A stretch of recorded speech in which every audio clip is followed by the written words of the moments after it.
Hello students and welcome to atrocity point.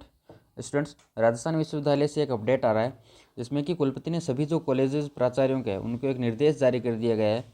और वह निर्देश इस प्रकार है कि एबीसी आईडी जो है आपकी, जो स्टूडेंट्स जिन्होंने एबीसी आईडी में रजिस्ट्रेशन नहीं किया है उनको मैं बता दूं कि उनको अब एबीसी आईडी में रजिस्ट्रेशन करवाना पड़ेगा, क्योंकि अब रजिस्ट्रेशन के बिना वो परीक्षा में नहीं बैठ सकेंगे, है ना। तो जो स्टूडेंट्स जिन्होंने एबीसी आईडी में रजिस्ट्रेशन नहीं किया था, उन्होंने अपनी एबीसी आईडी नहीं बनाई थी, उन स्टूडेंट्स को अब परीक्षा में बैठने की अनुमति नहीं मिलेगी। राजस्थान विश्वविद्यालय से जुड़े महाराजा महारानी कॉमर्स और राजस्थान कॉलेज के यूजी प्रथम वर्ष में पढ़ने वाले विद्यार्थी एकेडमिक बैंक ऑफ क्रेडिट यानी एबीसी, जो एबीसी फ्रॉम के एकेडमिक बैंक ऑफ क्रेडिट है, आईडी बनने के बाद ही परीक्षा में शामिल हो सकेंगे। विश्वविद्यालय ने सत्र 2023-24 में प्रवेश लेने वाले विद्यार्थियों के लिए अनिवार्य कर दिया गया है। तो राजस्थान यूनिवर्सिटी ने इसको पूरा अनिवार्य कर दिया है कि अगर आपको एग्ज़ाम देना है तो आपको एबीसी आईडी बनानी ही पड़ेगी। फर्स्ट ईयर स्टूडेंट्स जो है जिनका एग्ज़ाम अभी होने वाला है मार्च में, तो जो अकेडमिक कैलेंडर जारी कर दिया था तो उस अनुसार जो है उनके एग्ज़ाम होंगे, उसमें आपकी एबीसी आईडी ज़रूरी है। ठीक है। अब एबीसी आईडी होती क्या है, इसमें क्या होता है कि नई शिक्षा नीति के तहत एबीसी सिस्टम से यूजीसी की पहल से छात्र छात्राओं के लिए एक राष्ट्रीय स्तर की सुविधा होगी। ठीक है। बीच में पढ़ाई छोड़ने, उसका प्रमाण पत्र पाने, फिर जहाँ से उसने पढ़ाई छोड़ी है वहीं से शुरू करने की सुविधा मिलेगी। ज़रूरत पड़ने पर अपने कोर्स के साथ साथ विषय भी बदल सकेंगे, यानी कॉमर्स का विद्यार्थी साइंस ले सकेगा, आर्ट्स का विद्यार्थी फिजिक्स केमिस्ट्री की पढ़ाई कर सकेगा। अब तक की जाने वाली पढ़ाई बेकार नहीं जाएगी, इसका क्रेडिट स्कोर उसके खाते में जुड़ेगा। परिणाम भी डिजिटल रूप से हासिल कर सकेंगे। क्रेडिट का रिकॉर्ड एबीसी में रखा जाएगा। छात्र छात्राओं को उनकी योग्यता और ज्ञान के अनुरूप सर्वोत्तम कोर्सेज में संयोजन का चयन करने से सक्षम बनाना है। अपनी डिग्री को अपने पसंद के अनुसार बनाने और बदलाव करने की सुविधा मिलेगी, जबकि इससे पहले एक विद्यार्थी एक ही विश्वविद्यालय एक ही कोर्स को पढ़ने पर मजबूर होता था। केंद्र सरकार के पास हर एक राज्य की यूनिवर्सिटी के विद्यार्थियों के डेटा होने से किसी भी तरह की पॉलिसी बनाना आसान हो जाएगी। ठीक है। तो एबीसी कार्ड क्या होता है कि आपका एक डिजिटल कार्ड बनेगा जिसमें कि आपके जो एकेडमिक स्कोर्स है वो वहाँ पे अपने रजिस्टर्ड होंगे। और इससे फ़ायदा ये हुआ है कि जब आप अपने जो बीएससी कर रहे हैं, जैसे कि बीएससी बीए जो भी कोर्सेज कर रहे हैं, आपने फर्स्ट ईयर कर लिया, अब आप किसी कारणवश किसी और एग्ज़ाम की तैयारी कर रहे हैं, फिर आपने छोड़ दी, तो आपको उस एक साल का सर्टिफिकेट मिलेगा, यानी वो एक साल बर्बाद नहीं जाएगा, उसका आपको सर्टिफिकेट मिलेगा। 2 साल करेंगे तो आपको डिप्लोमा मिलेगा, 3 साल में डिग्री मिलेगी। तो इस प्रकार जितनी भी पढ़ाई करेंगे आप, वो आपकी व्यर्थ नहीं जाएगी, आपके उस कार्ड में स्टोर रहेगी वो, और उसका सर्टिफिकेट मिलेगा आपको ऑनलाइन भी आप उसके रिजल्ट देख सकते हैं। जैसे पहले मार्कशीट मिलती थी, अब आपको उसका सर्टिफिकेट मिल जाएगा। एंड नेक्स्ट, अगर आपको कॉलेज चेंज करना है, यूनिवर्सिटी चेंज करनी है, तो आप इजीली कर सकते हैं उस क्रेडिट स्कोर के बेसिस पे, है ना। क्रेडिट स्कोर आपको जो यूनिवर्सिटी आपकी वो प्रोवाइड कराएगी, आपके स्कोर के बेस पे आप यूनिवर्सिटी या फिर कॉलेज चेंज कर सकते हैं। आप अपना सब्जेक्ट भी बदल सकते हैं, है ना।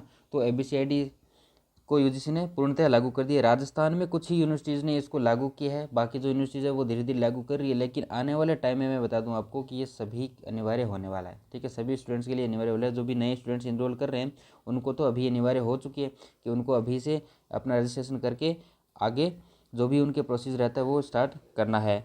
अब अगर बात करें मैं, तो इसमें रजिस्ट्रेशन करना कैसे, तो यूनिवर्सिटी ऑफ राजस्थान ने एक नोटिफिकेशन जारी कर दिया था जिसमें क्या करना आपको, सबसे पहले तो www.abc.gov.in वेबसाइट पे जाना है। उसमें आपको माई अकाउंट पे क्लिक करना है जिसमें कि स्टूडेंट लिखा होगा, फिर न्यू यूजर्स जो होंगे उसको साइन अप पे क्लिक करना है, मेरी पहचान।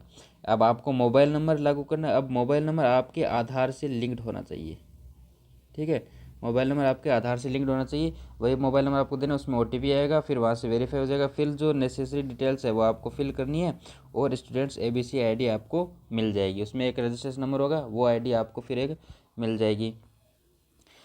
जैसे कि आप देख सकते हैं कि आपको जाना है सबसे पहले abc.gov.in, इस वेबसाइट पे जाएंगे तो आपको कुछ ऐसा पोर्टल मिलेगा। इसमें यहाँ पे देखिए आप माई अकाउंट पे क्लिक करेंगे तो यहाँ पे स्टूडेंट और यूनिवर्सिटी दो ऑप्शन आएंगे। आपको स्टूडेंट वाले पे क्लिक करना है। स्टूडेंट वाले पे क्लिक करने के बाद आपके सामने एक ऐसा आ जाएगा। अगर आपका पहले से ऑलरेडी, जैसे कि डिजिट लॉकर पे अगर आपने पहले से अलग से अकाउंट बना रखा है तो आपको यहाँ पे मोबाइल नंबर एग्जिस्ट करेंगे और आपको पिन डालना है और आपका साइन इन हो जाएगा। लेकिन अगर आपका नहीं है तो आपको किस पे क्लिक करना है, साइन अप पे क्लिक करना है। साइन अप पे क्लिक करने के बाद यहाँ पे आपको अपने मोबाइल नंबर डालने, फिर आपको ओटीपी मिलेगी, फिर आपका नाम, date of birth, gender, user name आपको सेलेक्ट करना है, फिर अपने पिन लगा के आपको वेरीफाई कर देना है। उसके बाद आपको जितने भी डॉक्यूमेंट्स हैं वो आपको सेलेक्ट करने हैं, जो कि डिजी लॉकर के साथ में ये साइन अप हो रहा है। अगर आपने पहले डिजी लॉकर का अकाउंट बना रखा है तो वहाँ से वो सारे डॉक्यूमेंट पिक कर लेगा और आपकी आईडी बन जाएगी। ठीक है। तो यहाँ से रजिस्ट्रेशन करने के बाद आपकी जो आईडी होगी वो आईडी आपको रखनी है और आपके यूज़र नेम याद रखने हैं। राजस्थान में अगर बात करूँ तो 103 जो टोटल यूनिवर्सिटीज़ है उन्होंने अभी तक इनरोल किया है, और बाकी भी यूनिवर्सिटीज़ जो है वो अभी स्टार्ट करने वाली है, अनिवार्य होने वाला है, जिसमें कि 47 प्राइवेट यूनिवर्सिटी है, 3 अदर है, 8 डीम टू यूनिवर्सिटी है, 4 ऑटोनोमस कॉलेजेस है, 22 स्टेट यूनिवर्सिटीज़ है, 1 सेंट्रल यूनिवर्सिटी भी है, 13 AICTE है, और 5 सेंट्रल हायर एजुकेशन इंस्टीट्यूट्स भी है। यानी कि अब जो आपका जो ABCID है वो UGC ने लागू कर दी थी, तो जितने भी कॉलेजेस यूनिवर्सिटी है वो जल्द ही पूरी तरह से लागू कर देंगे यहाँ पे। अगर राजस्थान में देखोगे जो टॉप 5 यूनिवर्सिटीज़ है वो कौन कौन सी है? महर्षि दीनदयाल सरस्वती यूनिवर्सिटी सबसे ऊपर चल रही, फिर यूनिवर्सिटी ऑफ राजस्थान, फिर जयनारायण व्यास यूनिवर्सिटी जोधपुर, और वर्धमान महावीर ओपन यूनिवर्सिटी कोटा, फिर मणिपाल यूनिवर्सिटी। तो ये लिस्ट है कि इसमें इतने स्टूडेंट्स ने ID इनरोल कर ली है, फिर इतने। तो अब जो नंबर ऑफ कैंडिडेट्स हैं वो बढ़ रहे हैं, और राजस्थान यूनिवर्सिटी ने तो पूर्णतः अनिवार्य कर दिया है कि अगर आपको एग्ज़ाम देना है, और जो जब फॉर्म भरे गए थे तब भी राजस्थान यूनिवर्सिटी ने नोटिफिकेशन जारी किया था कि फॉर्म भरने के साथ साथ आपको ABCID बनानी है। तो आप अभी से जिन्होंने नहीं बनाई है वो अपनी ABCID बना लें और अपनी जो एग्ज़ाम है उनकी तैयारी करें।